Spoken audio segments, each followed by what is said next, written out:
Olá, amigos! Estamos iniciando a apresentação do seu programa Atividade nesta sexta-feira, 23 de novembro de 2018. Olha, já aí há um mês do Natal, hein? Ano chegando ao fim, agora festejos, agora é festa em cima de festa, a gente não dá conta de tanto encontro, tanto jantar, tanto almoço, tanta confraternização. Mas é bom que seja confraternizando aí que as pessoas bem se relacionam. Bom, futebol, a essas alturas a coisa assim já meio esmorecida aqui no Campeonato Brasileiro, o Palmeiras já quase campeão, né? E a dupla tentando permanecer pelo menos no G4. Tiveram sorte, São Paulo perdeu para o Vasco da Gama, né? Porque o São Paulo também não é essas coisas. E aí permaneceu o Inter em terceiro, o Grêmio em quarto. Agora o Grêmio enfrentar o Vitória lá na Bahia, que está com a corda no pescoço, joga pelo desespero para escapar, e o Inter pegando o Fluminense aqui no Beira-Rio, o Fluminense que está naquela zona do limbo ali, nem lá para cima, nem lá para baixo, né? E então, esses jogos aí para o fim de semana, mas logicamente que o jogo mais empolgante do fim de semana é amanhã à tarde, lá em Buenos Aires, final da Copa Libertadores da América, uma final monumental, no Monumental de Nunes, entre Boca Juniors e River Plate, né? Então, teremos aí o desprazer de acompanhar essa aí, né? Porque nós queríamos ter o prazer de estar lá, não é, Antônio Augusto? E circunstâncias arbitrais no uso do famoso árbitro de vídeo que determinaram a eliminação do tricolor. Tu viste hoje que eles interditaram a Bombonera porque eles abriram o treino para o público e não gostaram e resolveram interditar? Mas, pelo fato de ter aberto ou pelo fato de que tremeu aquilo tudo lá quando... Eu não sei exatamente, eu sei que eles estavam aí, hoje à tarde eles estavam tentando reverter isso por causa do jogo, né? Não, mas o jogo é no campo do Boca, do River, não é na Bombonera. O jogo é no... Então, provavelmente... a não ser que esse troço que estava tremendo lá. É um estádio antigo, estádio velho, fedorento, fede a xixi, aquilo tudo lá e tal, né? É místico aquele negócio, a Bombonera e tal, mas é um troço arcaico, né? Olha, Jurandir, descontado o episódio da eliminação do Grêmio, como diz o nosso querido José Silva, na mão grande, a final da Libertadores, com esses dois grandes clubes do campeonato da Conmebol, sem dúvida nenhuma, é um atrativo interessante. São dois clubes, Boca e River. Descontado o episódio do Grêmio ter sido eliminado de uma forma como foi, por um órgão que é aquele tribunal sem credibilidade, o jogo é atrativo amanhã. E com relação ao jogo do Vasco ontem, os gremistas evidentemente torceram pela derrota do São Paulo. E se imaginava que o 1-0 já seria suficiente. Mas eis que o Vasco apresenta o segundo petardo e fixa 2-0. Quer dizer, o Vasco fez o tema dele e ajudou o Grêmio na cola. Então, cabe ao Grêmio agora ir lá na Bahia. O Vitória não é um adversário temível, é um adversário muito modesto, que está ciente do seu tamanho, da sua situação no Campeonato Brasileiro, absolutamente desfavorável, e o Grêmio tem a possibilidade de trazer de lá, quem sabe até os 3 pontos, porque é momento do Grêmio agora ir para o cruzamento da linha, Jurandir.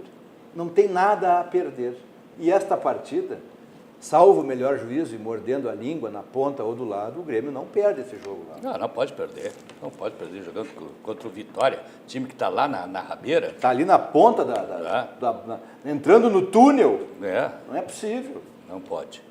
E a Simone confia no seu Colorado aí contra o Fluminense? Olha, eu só estou querendo agora que o Inter volte para a segunda posição e embolse os 11 milhões, eu pensei que era para a segunda divisão. né? 11 milhões. Tu falou na segunda, eu me assustei, pensei que era a segunda divisão.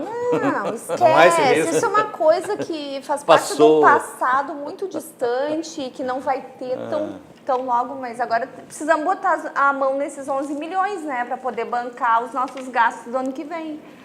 Os 11 milhões é o que paga para o segundo colocado? Isso. Já estou por isso aqui de números, falando em dinheiro, estou sempre por dentro, né? Mas é um raciocínio elogiável, é um raciocínio importante. Mas economista, né? Economista tá Claro. certo, né? Não, ano que vem nós temos Libertadores, Brasileiro, Gauchão, tem muitos... Copa do Brasil. Copa do Brasil, a gente tem muitos campeonatos, a gente precisa desse dinheiro.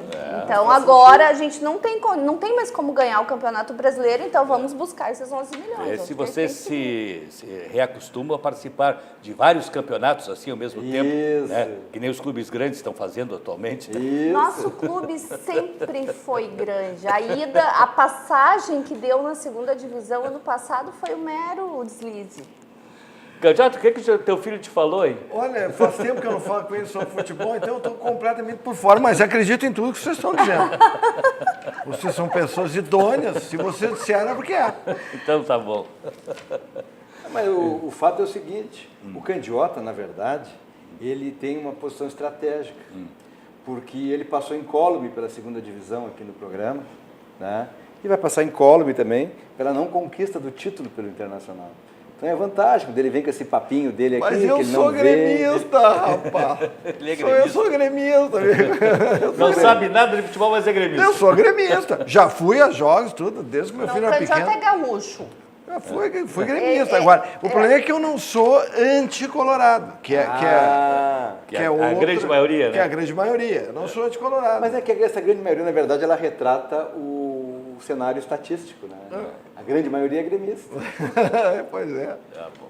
Muito bem, você está aqui conosco na RDC TV e nos acompanha em rdctv.com.br, nos dispositivos, seu celular, seu computador, qualquer parte do mundo, você acompanha a nossa programação ao vivo. Você nos acompanha também no YouTube, por RDC TV Digital. E ainda também no Facebook, no Instagram, várias maneiras aí de você nos acompanhar, nos dar a honra da sua companhia. Sucos Petri, a bebida de todas as estações, a bebida 100% natural, sem adição de água, sem adição de açúcar, aquela bebida para acompanhar desde o seu café da manhã, passando para o seu almoço, seu lanche da tarde e seu jantar. Aquela bebida você ter permanentemente na sua casa, porque é bebida naturalíssima, né? Sucos Petri, laranja pura, sem adição de água, sem adição de açúcar. Cindy Lojas Porto Alegre faz um varejo mais forte. E o Cindy Lojas faz um varejo mais forte porque está oferecendo ao lojista sempre tudo que há de mais avançado em termos de informações para o desenvolvimento dos negócios do lojista. Agora, por exemplo, gestão e inovação em tempos de crise é o tema do próximo Café com os Lojistas. Esse que será realizado no dia 28 de novembro, agora, às 8h30, no auditório do Cindy Lojas, que fica na Rua dos Andradas, 1234, nono andar, ali, edifício Santa Cruz. Estar preparado para encarar momentos de crise sem sofrer grandes impactos é um enorme desafio para as empresas. Diante de períodos turbulentos e sem saber que iniciativas tomar, muitas acabam acumulando dívidas e, em alguns casos, até tendo que fechar as portas. É para prevenir que cenas como essas aconteçam e dar subsídios para que as lojas enfrentem períodos difíceis com sabedoria, que o Cindy Lojas Porto Alegre promove mais uma edição do Café com Lojista. Então, repetindo, no dia 28 de novembro, 8h30, na sede do Cindy Lojas. E para a sua informação política, o site do nosso parceiro de bancada, Percival Pugina. Você acessa pugina.org, esse Pugina com 2 Gs, você tem ali todo um elenco altamente qualificado de profissionais das mais diversas áreas que estão dando a sua opinião sobre os assuntos que estão rolando aqui no nosso meio. E para suas operações financeiras, para a busca de um crédito, para fazer um investimento, você conta sempre com o Banco da Nossa Terra.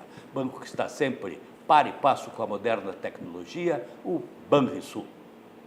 Bom, não tira seu sono, faz você sonhar. Com o crédito simples Banrisul, a sua empresa tem acesso a taxas competitivas para crescer e prosperar. Se for cliente Vero, ainda conta com condições exclusivas, além de pacotes de benefícios que dão aquele incentivo a mais. E para melhorar, o pagamento é único, só após 12 meses. Você tem um sonho? Procure o Banrisul. A gente acredita que ele pode virar realidade. Meu Deus. Banrisul, o banco da nossa terra. E para você deixar o seu ambiente maravilhosamente bem iluminado, com aquela iluminação indireta ou direta, né, que você quiser colocar um projeto de iluminação todo especial, você tem a Luminare.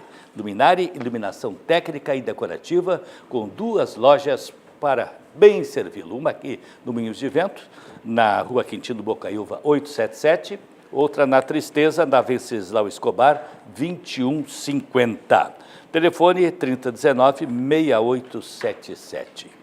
E o CIEE, este tem sempre um mundo de oportunidade para os jovens. O CIEE presta um papel importantíssimo para o crescimento do jovem, para aquele que está em busca de um crescimento. Então, o CIEE está aí sempre para auxiliá-lo. Talvez você não saiba, mas o CIEE faz parte da vida de muitas pessoas e tem muito a ver com a sua vida. O Centro de Integração Empresa-Escola do Rio Grande do Sul faz mais que encaminhar jovens para oportunidades de estágio e aprendizagem. Há mais de 4 décadas, abre caminhos, orienta e possibilita que as pessoas possam construir uma nova história de vida. O CIEE-RS faz a mediação de milhares de jovens para o acesso ao mundo do trabalho e também oferece outros serviços e programas de integração que contribuem para o desenvolvimento humano e social. Temos sempre vagas abertas para histórias com final feliz. Conheça e participe dos nossos programas e serviços. CIEE-RS, um mundo de oportunidades para você mudar sua história. Então, esse é um mundo de oportunidades para os nossos jovens. Bem, hoje estamos aí repletos de notícias interessantes para comentarmos com a nossa altamente qualificada bancada aqui do Atividade. Mas antes a questão da informação principal aí, talvez, que o presidente eleito Jair Bolsonaro fez exames hoje e foi determinado que a cirurgia dele vai ficar para depois da posse. Tem alguma inflamação, então é o caso, né? Se ele faz uma cirurgia agora, eu não sei se ele teria tempo de se recuperar bem até a posse para estar presente lá. Então, assim, né? Não sou médico, não entendo do riscado, né? Mas se ele tá bem assim, se pode levar até a posse e fazer a cirurgia depois. Então, uma decisão que médicos tomaram com sua sabedoria, logicamente.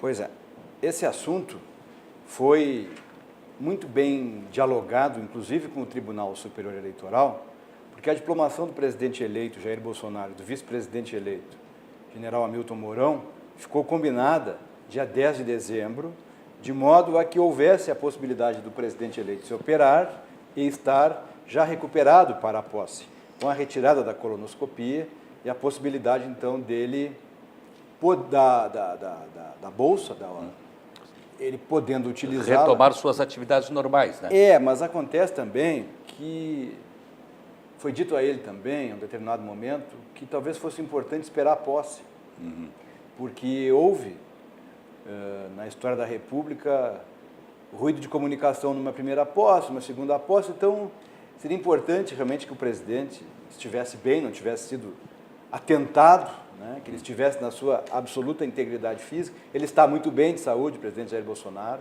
está muito bem, quem o vê é aquele... Não, é impressionante assim o dinamismo dele para uma pessoa que levou sofreu um talho de alto a baixo lá, né, e tal, um troço assim. E ainda carrega, né, carrega a bolsinha a bolsa, de né? colostomia. E ele está muito bem, sob o ponto de vista físico, sob o ponto de vista clínico. Essa aderência de paredes, segundo os médicos especializados na matéria, reputam-na, Jurandir, com uma certa frequência diante das características da lesão e da própria recuperação. Não é algo, evidentemente, desejado e muito menos que não inspire cuidados, afinal de contas é interno. Todavia, o presidente tem saúde, ele é muito forte e com relação a esse adiamento, ficou realmente para o ano que vem, de modo a que ele possa então se recuperar plenamente e, sob o ponto de vista constitucional, as coisas se encaminharem ao natural. Hoje o Brasil vive o encerramento de um ciclo, né? Nefasto. E na iminência agora, Candiota, das coisas se concretizarem. Então, o adiamento da cirurgia, até sob o ponto de vista institucional, como o presidente está bem, e ele é uma pessoa do bem, então, que o ano que vem, após a posse, as coisas se encaminhem naturalmente. Se ele tiver que transmitir o cargo ao general Mourão, por conta da sua plena recuperação por determinado período, ok, já haverá então um novo poder executivo constituído, um presidente, um vice-presidente, e as coisas sintonizadas. Mas é importante dizer, e eu posso afirmar isso a vocês, porque hoje conversei com o general Mourão, tive a oportunidade de ir num evento com a presença do general Mourão. Previamente ao evento, houve um momento de descontração e de conversa. O presidente Jair Bolsonaro está bem e o general Mourão também muito bem. Com relação a essa questão da cirurgia, eu não sei se eu li ou vi na televisão um médico comentando que essa operação, não sei, a partir do momento em que é feita essa colonoscopia, vamos dizer, o prazo é 3 meses. Então, por isso 12 de dezembro, mas não é um prazo rígido. Então, depende de uma série de circunstâncias que, no entendimento dos médicos, o momento não seria adequado. Vamos dizer assim, que a decisão foi uma decisão médica. Eu concordo plenamente contigo, mas que é muito melhor consolidar, né? Ainda mais diante de tantas ameaças, já de um problema do passado que tivemos lá com o Tancredo. Exatamente. Então, mas a decisão foi médica. A explicação que eu ouvi, acho que num canal de televisão desse, é que 3 meses não é uma data rígida. Eles fazem uns exames, se ainda não está em condições de desfazer, né, ou de religar, né? Então, eles adiaram. Acho que vai ser melhor assim. Justamente, tem que fazer uma religação nova cirurgia, do intestino. Né? Eu acho que tem 2 situações aí que são pertinentes até com relação a esse time. Primeiro, porque o motivo, né, não foi assim um acompanhamento, né, um problema de saúde que ele tinha. Foi um acidente, uma coisa brutal. E segundo, que ele também não teve o repouso que ele precisaria ter, né, porque ele estava em meio à campanha e tudo mais. Então, assim, eu acho prudente que espere mais um pouco. E outra, né? O Bolsonaro está muito bem representado, o general Mourão, todas as entrevistas em português ou em inglês são com uma perfeição. Ele, uma pessoa que tem um posicionamento sem pensar no que vai falar. Então, acho que está muito bem representado, sim. Veria um detalhezinho, né? Se perceberam que o nosso prezado Antônio Augusto aqui tem uma circulação plena e total ali, né? General Mourão priva, né, dos seus encontros constantes assim com o general Mourão, né? Mas olha, deixa eu dizer uma coisa aqui. Nós estivemos juntos com o general Mourão na outra oportunidade. Uma oportunidade Candiota. O Candiota também? Tem foto do Candiota com o general Mourão? Mandei a foto. Mandou. Bom, Jurandir, os próximos somos nós, então, né? Vamos se encostar aí também, né? Vamos pegar um convite para esse evento. É que ele nos telefona com certa frequência para se aconselhar, né? É que com o episódio Tancredo Neves, veio à tona a questão institucional e constitucional. Né? Aquele episódio do general Figueiredo de não transmitir o cargo ao vice-presidente José Sarney, sob o ponto de vista constitucional, tinha lá o seu fundamento. O general Figueiredo alegou que ele estaria transmitindo o cargo ao substituto, não ao titular. Não se cogitaria, em hipótese alguma, do presidente Michel Temer, situação similar. O professor Michel Temer é um constitucionalista. É uma figura que, não obstante os desgastes do governo, do Poder Executivo, Jurandir, é um jurista. gostem dele, não gostem dele, amem-no, odeiem-no, desimporta. A formação jurídica do presidente Michel Temer é a clássica do direito constitucional. O seu livro, Elementos de Direito Constitucional, está na 50ª edição. É um sucesso, é um clássico do direito constitucional. E o episódio atrelado ao presidente Jair Bolsonaro diz respeito a um atentado contra a vida dele, que, aliás, aquela denominada grande mídia, candiota, não aborda esse fato. Tornou-se mais importante em um determinado momento do Brasil discutir o registro da candidatura de alguém que está preso do que discutir a autoria e a motivação de uma tentativa de homicídio. Não, e tem outra. Fala-se mais no atentado da Marielle do que no atentado ao candidato a presidente da República durante a campanha. Exatamente, caso inédito. O caso lá do Rio de Janeiro é grave, sim, é grave. Mas este é mais grave. Porque um atentado a um candidato a presidente é um atentado à democracia. Está tudo bem que a democracia no Brasil é uma piada, não existe, é fictícia, é um simulacro, nós concordamos nesse aspecto. Agora, a questão, voltando um pouco na questão do Tancredo Neves, eu não sei se tu concorda, mas como o Tancredo Neves não foi diplomado nem tomou posse, salvo o melhor juízo, o Sarney não poderia ter tomado posse. Ali havia uma discussão em torno disso, porque sem a diplomação não titulariza o mandato. Então o vice não está legitimado. Não titulariza. Então, como não houve nem transmissão de cargo, criou-se um hiato, e um hiato com proporções gigantescas, porque a eleição anterior foi indireta. Então havia toda uma discussão em torno da legitimidade do colégio eleitoral, da criação daquela aliança democrática, que evidentemente acabou com o trauma da morte do Tancredo, mas resultando na retomada, vamos dizer assim, de um caminho que resultou depois na democratização. Agora, é importante também levar em conta o seguinte: o presidente Jair Bolsonaro, assumindo, juntamente com o general Mourão, configura então a titularidade absoluta do cargo, quiçá para a sua segurança, para a sua recuperação, todo o aparato que envolve a chefia do Poder Executivo, Jurandir. Ele fará a cirurgia no exercício do cargo, terá a possibilidade de usufruir de todas as seguranças, garantias e benefícios advindos da presidência em torno dessa liturgia que envolve o cargo. Então é importante justamente que haja esse encaminhamento. E o presidente, é importante dizer, porque não haverá boca maldita para dizer o contrário.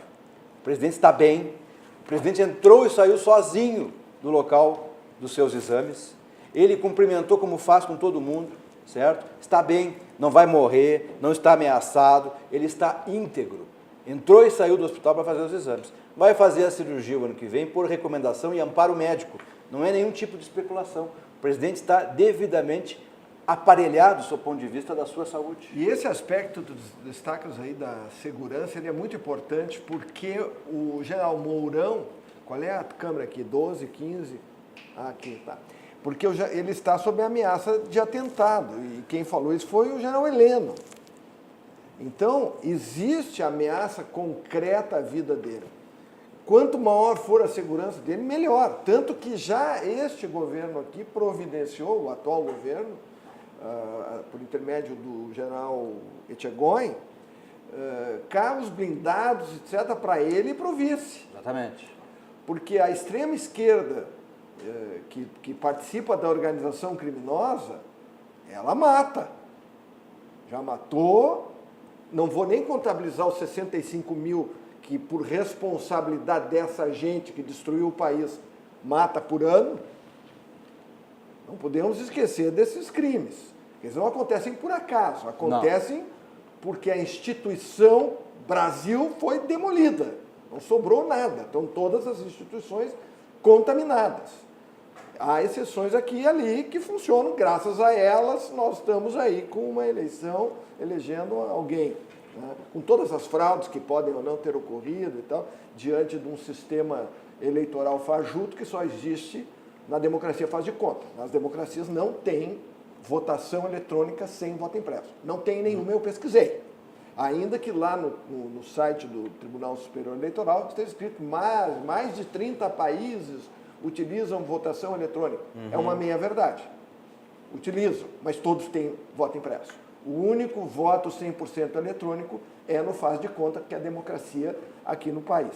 Né? Inclusive, que no teu livro alerta para essa questão da proporcionalidade da representação. No teu livro, tu chegasse a 250. 250, proposta do ex-deputado Clodovil. Sendo bonzinho. 250 o quê? Deputados federais. Uma Câmara a proposta do ex-deputado Clodovil Hernandes, Jurandir, ela propugnou, que ela está viva e está tramitando, só ela não tem impulso. Ela propõe uma Câmara dos Deputados formada por 250 deputados federais. Esse seria o número cabal para que a Câmara pudesse funcionar de uma maneira tranquila e pudesse, inclusive, viabilizar o papel nítido da oposição e o papel nítido do governo. Porque hoje não há nitidez. Existe um cenário meio pantanoso na Câmara dos Deputados, que ora é governo, ora é oposição. Claro, não se quer aqui estabelecer aquele clube do ódio, eu sou governo, eu sou oposição. É que há necessidade de, em determinadas situações, que assuma-se governo de maneira frontal. O governo tem desgastes? Tem desgastes. Todo governo tem desgastes. Todo o governo que exerce o poder de império, administra, ele não é absolutamente homogêneo. Então, isso é fruto, realmente, do exercício do poder. Agora, uma Câmara dos Deputados como a nossa, com 513 deputados federais, um Senado da República com 81 senadores, formando um exército de 600 personalidades, das quais este ano, eu vou dar um dado aqui, este ano encerra a legislatura. Entre 2015 e este ano, com absoluta certeza, em dezembro, o balanço vai apontar que, de fevereiro de 2015 a dezembro de 2018, Suas Excelências, os senhores deputados federais, apresentaram um total de 24 mil faltas na Câmara dos Deputados. 24 mil faltas. Que coisa de louco. Como é que tu vai... Se tu tiveres 513, é mais fácil exercer o mandato. É mais fácil fiscalizar essas faltas. Porque Suas Excelências apresentam atestados, justificativas. E isso não significa desconto. A falta fica, mas não tem o desconto. Isso é um problema. Então nós temos que diminuir a Câmara. Eu vou insistir nisso aí, Candiota. Eu vou insistir o livro de presente do General Mourão. Eu Dei estava o junto. livro, Eu tava testemunha, junto. testemunha. Vamos mandar um e-mail para ele. O senhor já leu? Não, ele me falou hoje que leu. Ó. Desculpe falar, mas ele entende que é viável. Só que para isso precisa o Executivo intervir. Não houve, Jurandir, nenhum movimento de incremento político, Tem institucional. que partir do O Executivo. Executivo tem que fortalecer o debate. Sem o Executivo, se só o Legislativo for fazer, não há nem aquela conjugação das harmonias e independências entre os poderes. Então, todas as histórias de incremento institucional, legal, tiveram a participação do Executivo. O Executivo dá impulso ao debate.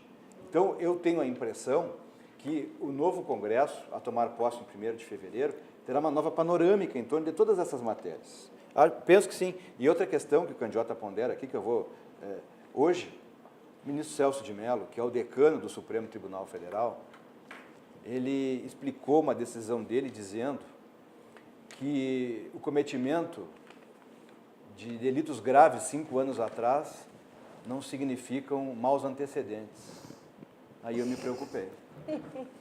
Me preocupei, Candiota, porque houve uma condenação, ela foi cumprida, mas é um mau antecedente. Ele pode, evidentemente, estar sepultado pela coisa julgada, pelo cumprimento da pena. Eu respeito muito a opinião do ministro Celso, só que neste caso, modestamente, lendo a decisão anterior, sempre vai haver maus antecedentes para um sequestrador, para um homicida, sempre vai haver.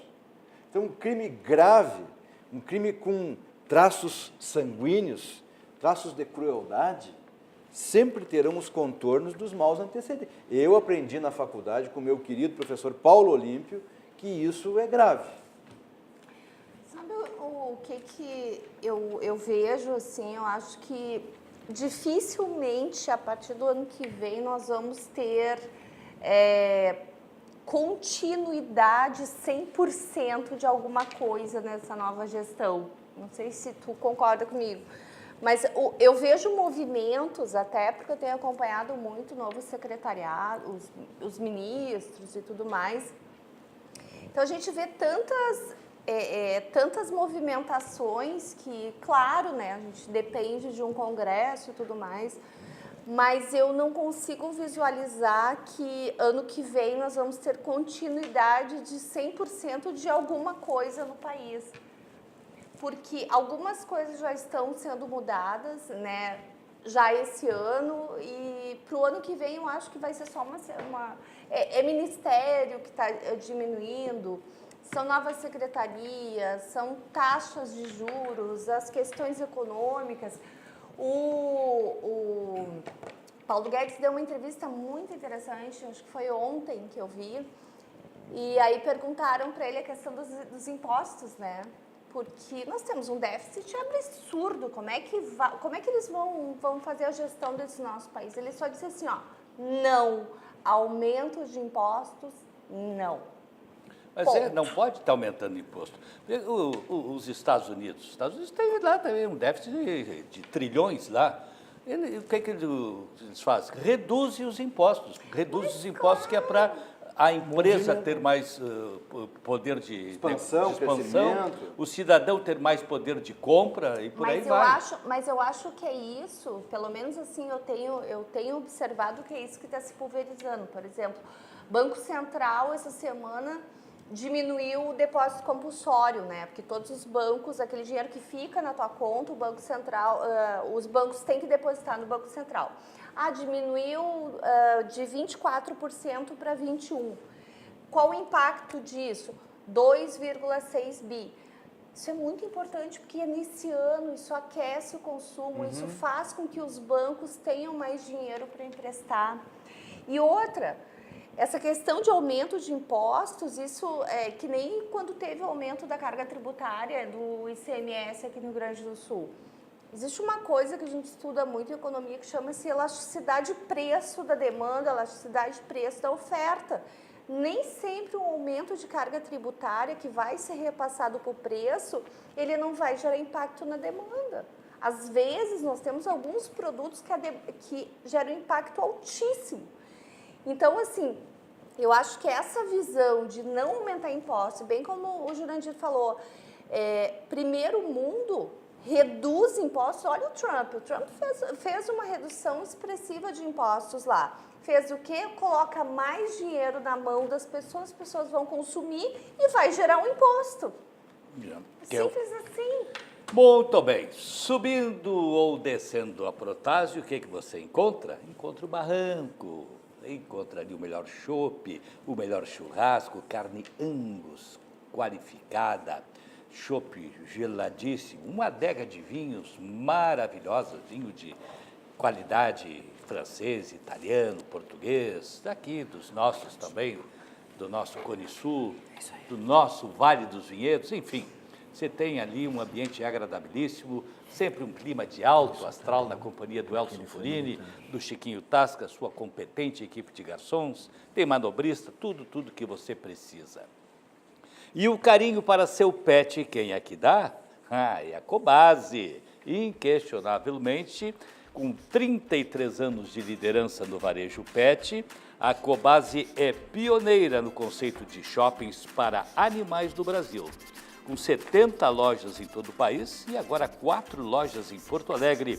Seu formato inovador oferece uma experiência única, né, de compra e de aproximação entre pessoas e animais, e vale a pena, né, você ir até uma loja da Cobasi, levar as crianças lá para o contato com os bichinhos, o cachorro, o gato, o coelho, o pinto, enfim, a bicharada toda lá. Cobasi é o shopping do seu animal. E a Auxiliadora Predial, essa empresa que está aí consagrada no serviço de apoio às administrações de condomínio, aos condôminos, aos síndicos, sempre prestando um serviço extraordinário, tanto é que agora está com suas atividades também em São Paulo. Tudo dentro do seu slogan de que simplificar a sua vida é o nosso melhor objetivo.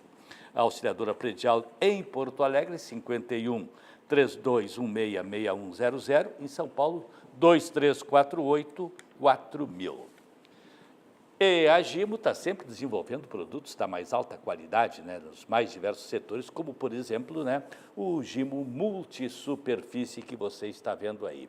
É um produto extraordinário porque a simplicidade no seu uso é uma coisa impressionante. É só dar um jato, um spray, passar um pano e a superfície fica limpíssima. Confira aí como é que funciona.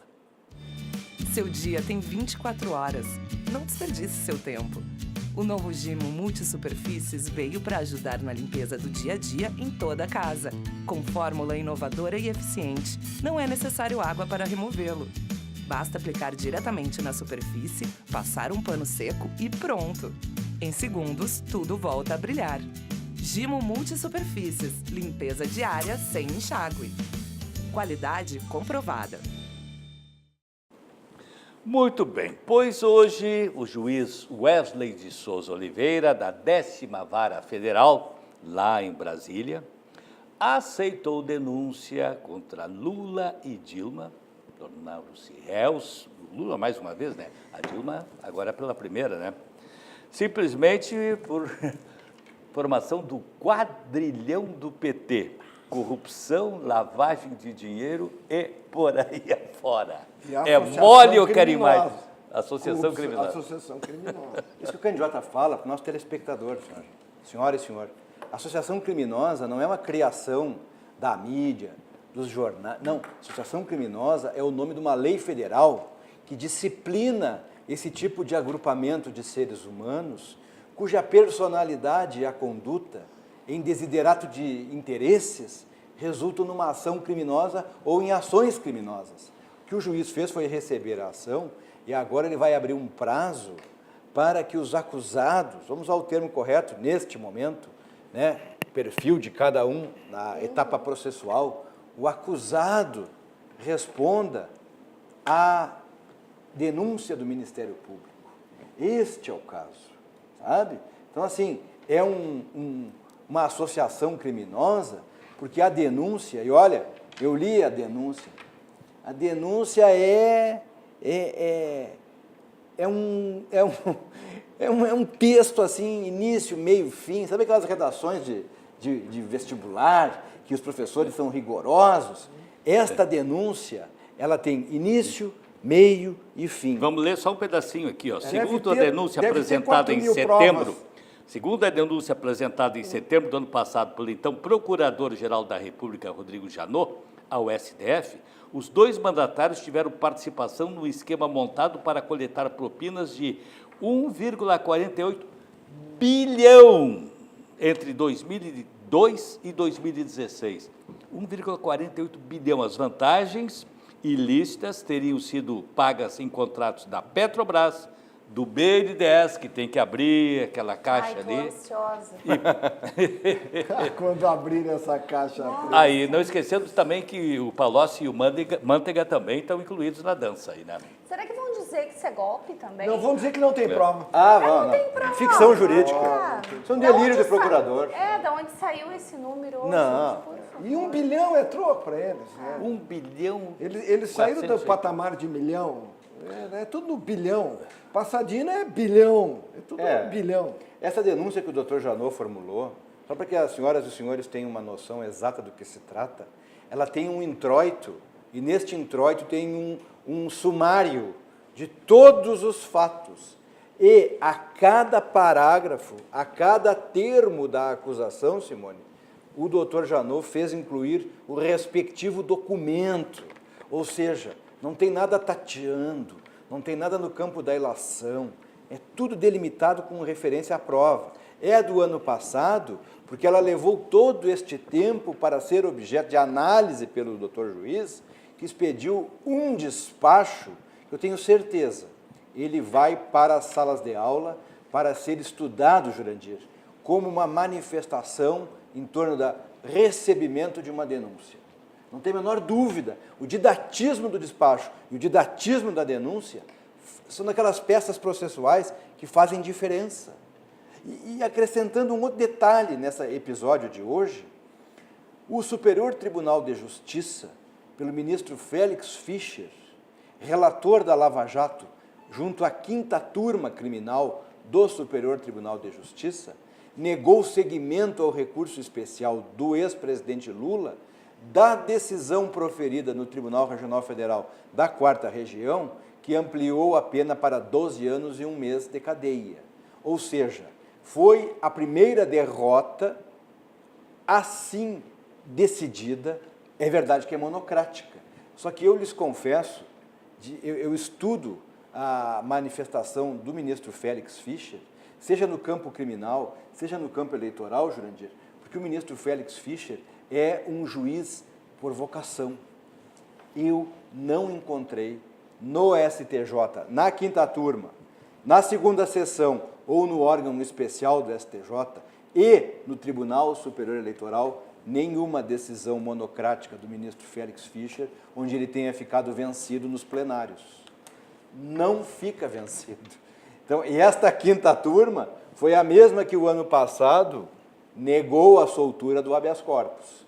Então, assim, se o Sérgio Moro é duro, se a doutora Gabriela Hard é dura, o ministro Félix Fischer é a soma dos dois. Lá.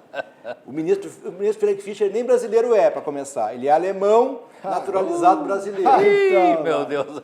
Tá? Aí é coisa grossa. Quem vai a Brasília e passa na esplanada dos tribunais e olha aquele prédio lindo à direita, que é o prédio do STJ, e num sábado à tarde ou num sábado à noite localizar uma luz acesa, saiba que aquele é o andar do gabinete do ministro Félix Fischer. É um mouro para trabalhar. Sem trocadilho. Não tem. E ele é muito minucioso. Então, eu lhes digo, isso é fácil acessar na internet. Não há decisão no STJ ou ao tempo que ele estava no TSE, como o corregedor eleitoral, de matéria onde ele tenha ficado vencido. Agora, Antônio Augusto, só me explica o seguinte, como que existe, ou como se define um grupo de elementos que repete a saciedade que um determinado cidadão que foi condenado pelo juiz Sérgio Moro e que teve a sentença confirmada com a pena ampliada pelo Tribunal Regional Federal da 4ª Região, a 8ª turma, que é para lá de técnica. Como que os caras repetem que o sujeito foi condenado sem prova? E como que 40%, se é que foram 40% dos votos, 40 milhões de pessoas, como é que 40 milhões de pessoas votam nisso, mãe? O problema não é a vitória do Bolsonaro, porque isso está consagrado, ok, tudo bem. O problema é 40 milhões de pessoas acreditarem que a Polícia Federal, o Ministério Público, o juiz Moro, o Tribunal Regional da 4ª Região, todo esse grupo de pessoas condenaram um criminoso sem prova. E o advogado não conseguiu absolver. Coitado do advogado. Aliás, a juíza Gabriela Hart, que o condenado pensou que ia atropelar, né? Foi atropelado.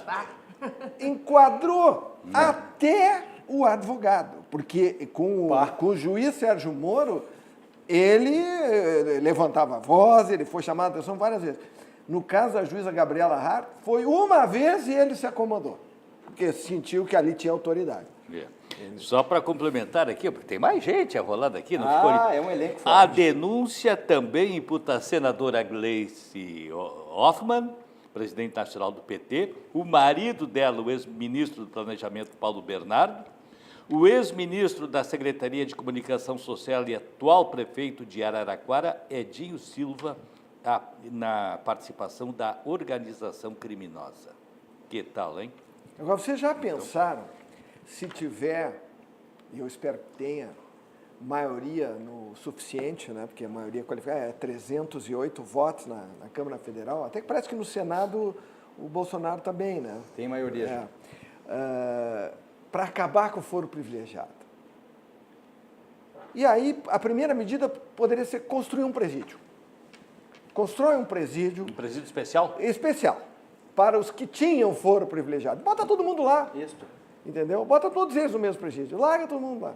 Porque o que vai entrar de gente nesse presídio, se acabar o foro privilegiado, essa turma toda que se reelegeu aí só para ganhar foro. Olha, Meu Deus. Candiota, Vai todo mundo para o primeiro grau. essa questão que tu tocaste aí da insistência nesses argumentos estéreis, nessas teses absolutamente infundadas, há uma manifestação do imperador Marco Aurélio, sabidamente o imperador romano que melhor organizou a estrutura do direito romano. Ele dizia algo que ficou lá para trás e as pessoas mais ou menos assim vilipendiam, que é o seguinte: se é errado, não faça.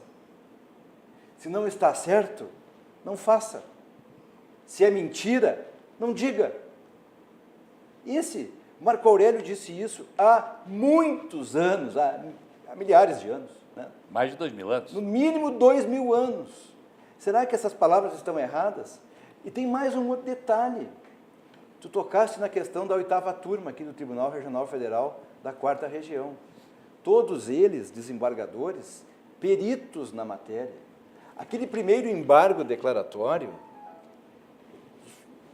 quem é do ramo sabe, o embargo declaratório, que é aquele recurso intermediário, onde há alguma dificuldade, alguma obscuridade na decisão colegiada, ou mesmo na sentença, o futuro dele sempre é duvidoso, porque o embargo é um recurso menor. Apontar um embargo declaratório para 3 magistrados daquela grandeza é procurar pelo em ovo. Não é que não falhem, são homens julgando homens. Acontece que a expertise dos 3 desembargadores é incontestável. E teve um detalhe aqui, a senhora vice-presidente do Tribunal Regional Federal da 4ª Região, salvo engano, ela negou seguimento ao recurso especial. Então esse recurso especial já chegou de bengala lá em cima. E agora a primeira parte da bengala foi quebrada. Como é que vai isso a julgamento? Vai a julgamento por agravo. Agravo não tem sustentação oral. Deu para entender? Não, e tem um aspecto interessante que eu ouvi de muita gente, porque aquele julgamento foi transmitido, então até leigos assistiram, né, os votos dos 3 desembargadores. E eu vou dizer o seguinte, até leigo entendeu os votos, porque os desembargadores, eles fizeram questão de ser didáticos, falaram com calma, com tranquilidade. Todo mundo entendeu, entendeu o voto. Só quem não entendeu foi o condenado e o advogado dele, para colocar, interpor embargos de declaração naqueles votos. Quer dizer, eles estão brincando, né? E depois dizer que não tinha prova. E um segundo embargo, Candiota. Teve. O embargo dos embargos. O embargo dos embargos. O advogado entendeu, só que faz parte do Sim, trabalho dele. não, mas é que tudo tem limite, né? Ele tem que mostrar serviço, né? Porque o que deve estar ganhando aquele advogado para defender o Lula, olha... O sogro dele é réu junto com o Lula numa outra ação aí. O sogro dele, na verdade, é um dos melhores amigos do Lula. O sogro do advogado? Claro. Ricardo Teixeira. O Teixeira é um dos melhores amigos do Lula. Há uma reportagem na Veja há 20 anos, 1998. Título da reportagem, O Amigo que Dá Dor de Cabeça. Vou trazer essa matéria aqui na semana que vem.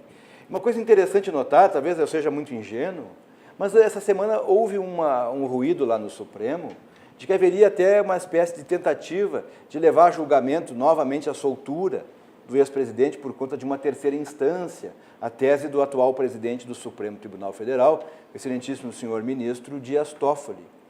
Será que essa decisão do STJ já não quebra esse argumento? A 3ª instância foi manifestada. O senhor Félix Fischer integra a 3ª instância, que é o Superior Tribunal de Justiça. Com isso, esvazia a tese da 3ª instância. Para outros casos é possível, mas para este, diante da manifestação do ministro Félix Fischer, a 3ª instância já se manifestou. Ou será que lá no Supremo eles vão tentar, então, estabelecer que a decisão tem que ser colegiada? Ou tem que esperar publicar o embargo declaratório? Nos Estados Unidos da América, Candiota, tu bem sabes, porque tu passa mais tempo lá do que aqui, né? Tem a oportunidade de trabalhar lá e...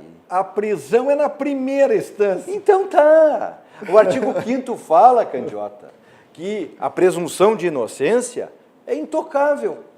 Mas neste dispositivo da Constituição Federal, Candiota, não veda a prisão na 1ª instância nem na 2ª. Só se eu realmente não sei ler português. Não. bem. E tem ainda o duplo grau de jurisdição, que eles fizeram de conta que não existe. E aqui introduziram o terceiro e o quarto grau de jurisdição. Não existe, em parte nenhuma, em nenhum país, a prisão em terceira instância ou em quarta instância. Não tem isso. O cara cometeu o crime e vai preso. Aliás, o mais interessante foi aquele sujeito que vocês que conhecem futebol, eu nunca me lembro do nome dele, que foi preso e não sei se ele foi preso, ele foi para Nova York, ficou cumprindo pena na Trump Tower, que era da CBF. O senhor José Maria Marim? Este cara, ele foi a julgamento nos Estados Unidos, primeiro grau. Ele saiu da Trump Tower, porque concederam para ele até o julgamento, ele estava preso. Prisão domiciliar, ok, ficou lá na Quinta Avenida, tudo bem. Aí ele saiu, todo bonito, entrou lá na corte, etc. e tal, e foi condenado. E levantou e foi embora, pensou que ia embora. Algemaram e recolheram, ponto. Acabou, está condenado, vai embora. E vai preso. E ficou, está preso. E vai apelar, tudo bem, mas preso. É uma figura de alto grau de periculosidade. E esse rapaz aí, o senhor José Maria Marim, por incrível que pareça, esse rapaz foi ponteiro esquerdo de São Paulo. Foi vereador em São Paulo, deputado estadual, vice-governador e governador de São Paulo. Isso está por 1900, então, que foi ponteiro Em esquerdo, torno por aí. disso, em torno disso aí. Foi ponteiro esquerdo de São Paulo. Quer dizer, está preso. Aqui no Brasil, durante muitos anos, a prisão em segunda instância era corriqueira. Recolhia-se imediatamente. Há casos eloquentes na jurisprudência dos anos anteriores, até 1990, Jurandir, que a condenação no colegiado, no Tribunal Regional Federal, no Tribunal de Justiça, implicava no recolhimento do boneco. Vai, não está bom, espera transitar julgado e apresenta uma revisão criminal, traz um fato novo, se é tão inocente. Mas aqui não, aqui fica essa tolerância. E é muito gozado, porque eu ouvi também falar numa espécie de prisão domiciliar. Um pouquinho. Prisão domiciliar? O quê? Então, daqui a pouco a prisão vai ser um pecado. Não, é uma loucura. Ir para a cadeia aqui, candiota, é uma coisa medonha. Mas a prisão não é hospedagem. A prisão é um lugar para aquele que der para a sociedade ter um tempo para que ele reflita. Não se recupera? Bom, aí é um problema do direito penitenciário. Porque o direito penal no Brasil, candiota, é muito duro. Só tem que tirar aquele artigo lá que fala da pena até os 75 anos ou até os 30 anos de cumprimento, tirar a boa parte daquelas minorantes. O Brasil é um país violento, onde os crimes de sangue estão a todo dia. E penso que nós temos que começar a pensar em analisar o texto constitucional e pensar na introdução da pena da prisão perpétua. Por quê? Porque o Brasil é um país violento. Mas depois ficar preso por tanto tempo é pior que a morte. Bom, então vamos pensar na pena de morte. Agora, tem que pensar na questão da pena de prisão perpétua, porque o Brasil está na contramão do cenário. Crimes como extorsão, sequestro, homicídio, latrocínio, essas safadezas que fazem na internet, esse tipo de crime internético, cibernético, a pedofilia, tem que dar um basta nisso. E o Supremo fez um desfavor ao aplicar a progressão de pena nos crimes hediondos. Mas como que vai ser? A lei é clara, não tem progressão de pena. O Supremo foi lá e disse, não, tem sim. Não, olha aqui, tu imagina tu explicar para um suíço, vamos sair fora, vamos pegar assim, um país neutro, país suíço, que no Brasil tem deputado e senador cumprindo pena, que sai da cadeia e vai para o Congresso, não é, trabalhar como legislador e depois volta para dormir na cadeia. Isso você não vai explicar para ninguém fora do Brasil. No Brasil os caras entendem. O meu cunhado mora nos Estados Unidos e ele tem uns amigos lá que são jornalistas e os caras adoram picanha. Então eles levam picanha para o meu cunhado lá que tem uma churrasqueira igual às nossas aqui lá na casa dele. Os caras. Então nós passamos uma noite inteira conversando. Eu não conseguia explicar para os dois jornalistas o que era um suplente de senador. É um enigma. É algo inexistente. Mas a picanha estava boa. Maravilhosa. Meu cunhado é um baita churrasqueiro, entendeu? Não consegui explicar a noite inteira. Não, mas como assim é suplente senador? Não, é suplente senador. Eles têm uma montagem que o suplente senador, ele muitas vezes financia o senador, o camarada se elege, ganha um cargo que já está combinado, ele vira ministro. Mas como assim o cara foi eleito senador e vai ocupar um cargo no executivo, que é outra barbaridade que tu não ouve falar em parte nenhuma, e aí o suplente, que não recebeu voto nenhum, assume o Senado. Não, mas não existe isso. E agora tu vê que são os grandes motivos que o crime compensa nesse país, né? Antes do programa a gente estava conversando aqui de um dos estudos que a gente faz na área econômica, a economia do crime. Então, assim, ó, a gente se preocupa com os presídios, eles estarem presos, sim, mas tem que se preocupar, mas eles que deveriam de se preocupar de não estarem presos, Claro. entendeu? De não cometer esse tipo de ato para não estarem presos.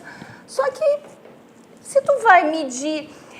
Eu gosto de pegar um exemplo da Georgina. Vocês lembram da Georgina? A do INSS. A Georgina é um exemplo, e eu acho que ela é inspiração de muitos corruptos no nosso país, porque ela deu um golpe gigantesco, nunca se achou o dinheiro que a Georgina roubou, ela foi presa, cumpriu a pena, cadê a Georgina?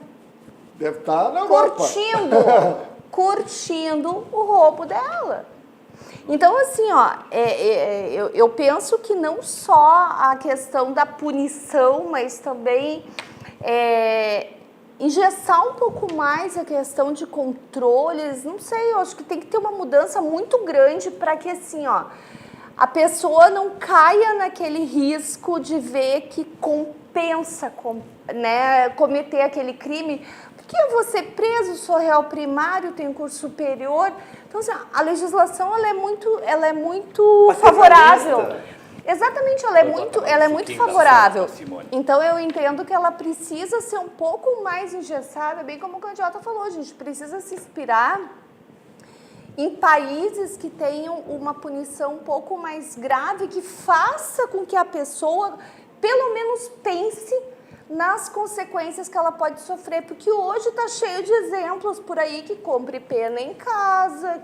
Não, e eles fazem o cálculo econômico. Pega o exemplo desse crime de hoje. 1 bilhão, roubou 1 bilhão.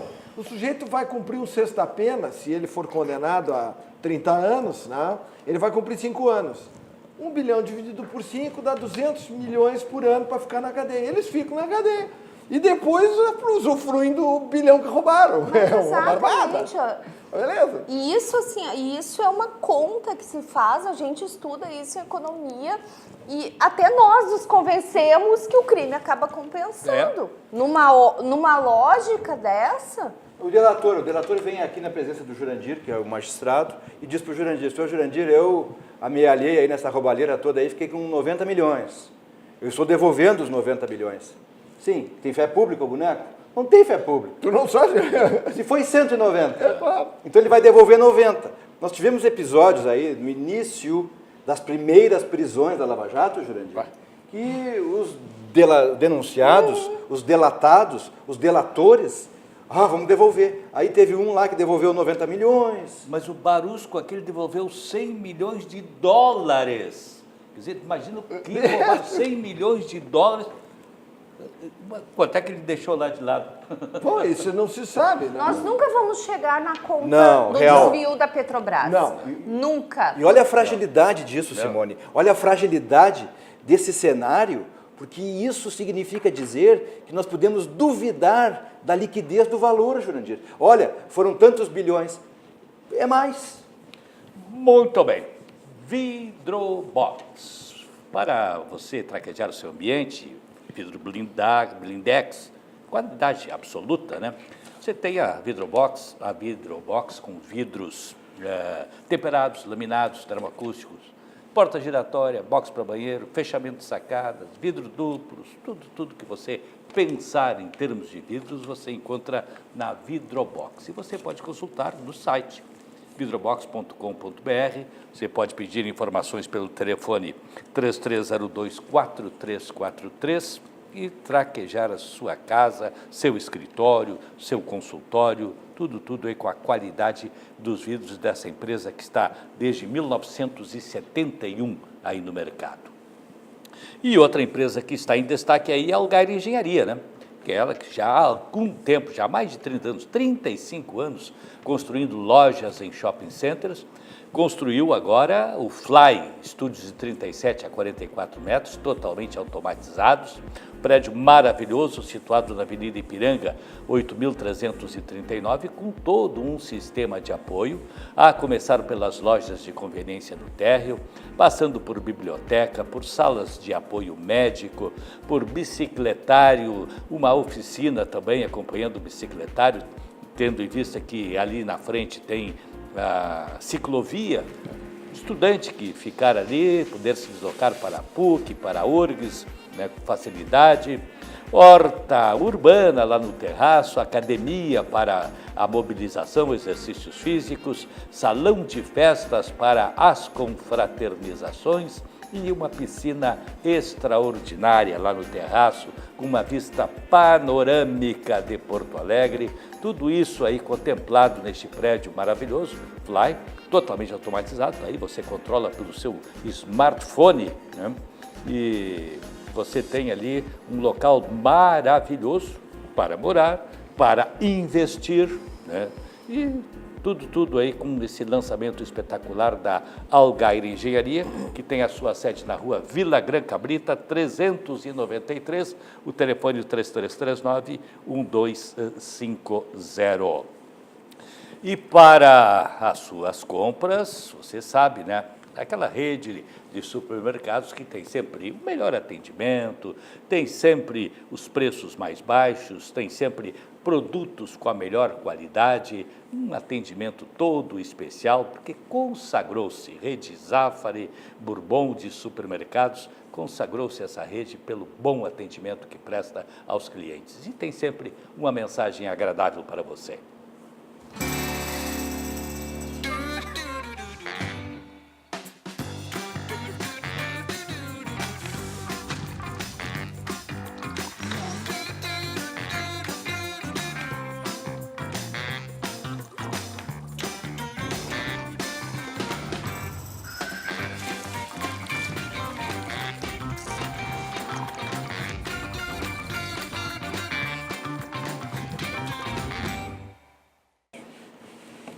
Isso aí, Rede Zafari de Supermercados, nome tradicional aqui no nosso estado, como também tradicional é o nome do Plaza Hotéis, a rede Plaza de Hotéis, que não só aqui em Porto Alegre, mas também em Blumenau, Caldas da Imperatriz, Bahia, Florianópolis, tantos outros lugares aí dessa rede aqui em Porto Alegre, no centro histórico.